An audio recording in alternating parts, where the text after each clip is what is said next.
புதுமையை வரவேற்போம். மற்ற ஆசிரியர்களிடமிருந்து முத்துமாரி ஆசிரியர் வித்தியாசமானவராக இருந்தார். அவர் மாணவர்களுக்கு பாடம் கற்றுக் கொடுக்கும் முறையும் புதுமையாக இருந்தது. அதோடு இன்னொரு புதுமையையும் புகுத்தினார்.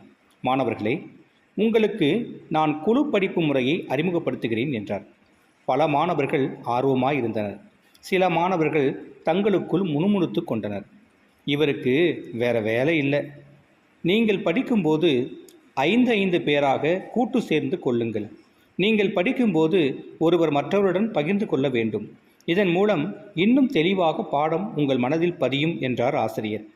மாணவர்கள் ஆசிரியர் முகத்தையே பார்த்தனர். ஆசிரியர் தொடர்ந்தார்.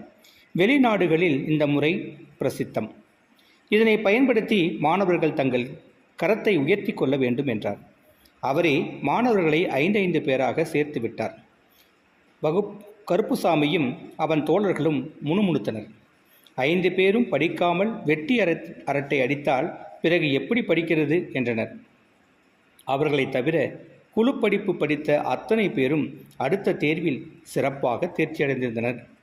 நீதி: புதுமை உன்னை மெருகேற்றும். அதை நீ சரியாக பயன்படுத்தினால். நன்றி.